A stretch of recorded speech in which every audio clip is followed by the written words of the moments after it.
So what's up mga homies? So may bago na naman tayong project ngayon. So ang bago natin project ngayon is Corolla Cross. So shoutout nga pala sa mga tropa natin dyan sa Sydney. Tsaka tropa natin siya sa may Mega Mall. Yung sa NBA store dyan, mga kaibigan natin. Tsaka sa NBA store dyan sa may MOA. So ito yung ginawa natin sa Corolla Cross. Corolla Cross po to, tama? So Corolla Cross. So ito na yung mga bagong generation ng mga kotse. So itong mga Corolla Cross na to, para mga ano sila mga mid-concept na kotse. Yung mga, kumbaga, yung mga kotse ngayon nagbago na. So ginawa na silang parang compact SUV. So ito yung mga ginagawa namin ng mga design para dito. So gumamit kami ng chambered muffler. So ang gusto ni Bossing, medyo mukhang stock yung itsura niya. So gumamit kami ng chambered muffler, custom made gawa namin. Tapos 2-inch piping. Tapos syempre, ayaw ni Boss na masyado maingay. So gumamit kami nitong resonator. So itong resonator na to, para syempre, para tumahimik yung kotse, saka magkaroon ng back pressure. So syempre, itong mga to, napaka-importante nito. Dahil yung mga stock na kotse, laging may resonator. So para saan nga ba ang resonator? Ang resonator, siya nagbibigay ng tunog. Pag mahaba yung resonator, mas tahimik. Pag maiksi yung resonator, siyempre, mas maingay. So, ito, 304 ang gamit namin. So, ito yung pinakamagandang resonator na meron dito sa Pilipinas. So, kami lang ang gumagawa nun. Notorious lang ang gumagawa nun.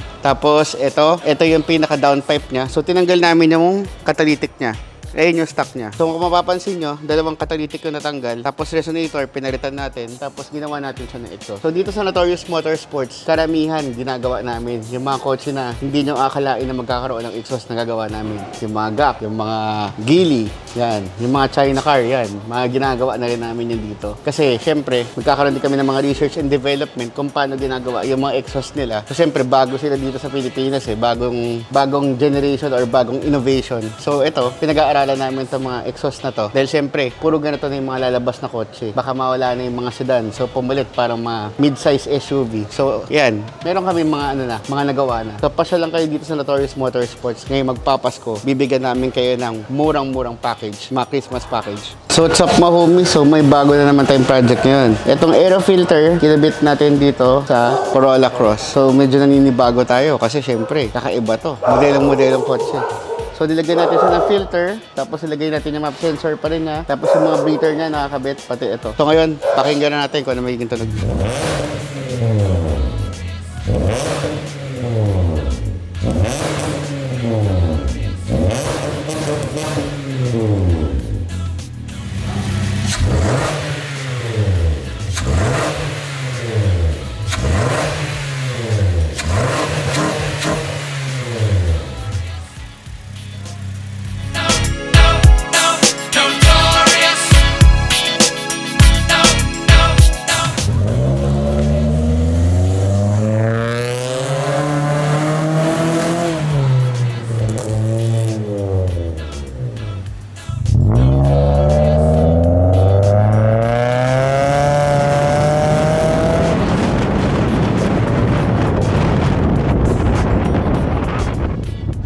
So itong Corolla Cross na to, napakaganda pala niya.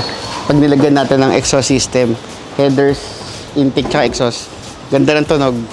Tapos yung interior niya, napakaganda. So, para sa akin, maganda tong Corolla Cross. Lalo na pag naka-exhaust.